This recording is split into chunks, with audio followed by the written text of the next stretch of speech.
বিসমিল্লাহির রহমানির রহিম। আসসালামু আলাইকুম, কেমন আছেন সবাই? আজকে আমি এসেছি খুবই সিম্পল একটা টপিক নিয়ে, প্রিপোজিশন নিয়ে।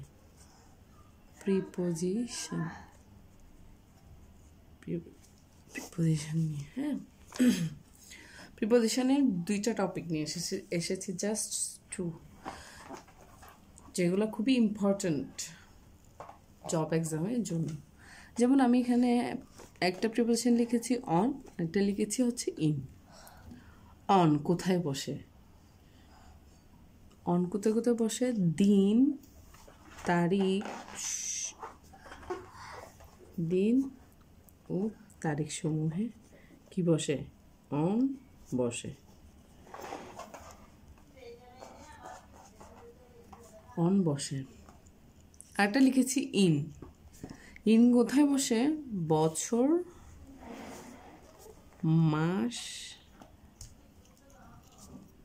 এবং সিজনে,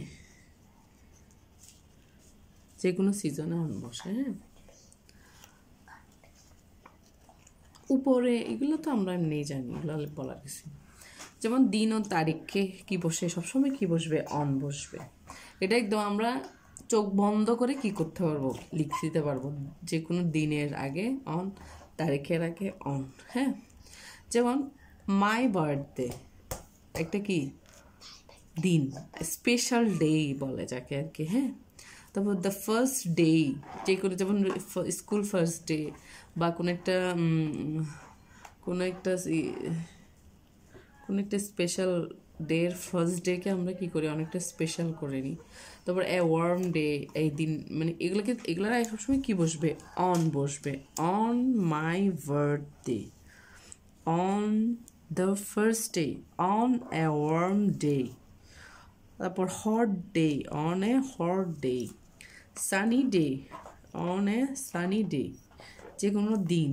হ্যাঁ, তারপর হচ্ছে ফার্স্ট জুন, ঠিকই অবশ্যই তারিখ বোঝাচ্ছে। তারপর হচ্ছে 13 আগস্ট। তারপর হচ্ছে অন সানডে, রবিবার। On Monday, on that day, মানে এই দিনটাকে ইন্ডিকেট করছে। তারপর অন হলিডে, ফ্রাইডে, হলিডে ছুটির দিনকে। অন টাইম, সবসময় কি বসবে? এগুলো সবসময় অন বসবে। এটা আমরা একদম মুখস্থ লিখে দিতে পারবো।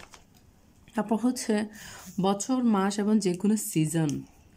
যেমন in the 16th century, in বসবে। হ্যাঁ, তারপর হচ্ছে ইন দ্য 19,000 $, বলা হয় আর কি এস দিয়ে। হ্যাঁ, তারপর হচ্ছে in the summer, in the winter, in the spring, মানে কি স্প্রিং একটা সিজন, শীতকাল, গ্রীষ্মকাল, বসন্তকাল।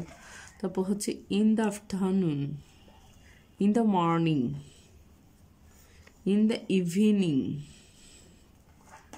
In 3 hours, in the first, in June, in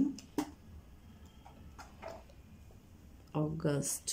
কেন এখানে জুনের আগে কোনো তারিখ ইন্ডিকেট করে নাই? যখন জুনের আগে একটা তারিখ ইন্ডিকেট করবে তখন কি বসবে? অন বসবে। এটা খেয়াল রাখতে হবে আমাদেরকে অবশ্যই। থ্যাংক ইউ গাইস, আশা করি সবার অনেক কাজে আসবে এই ভিডিওটা।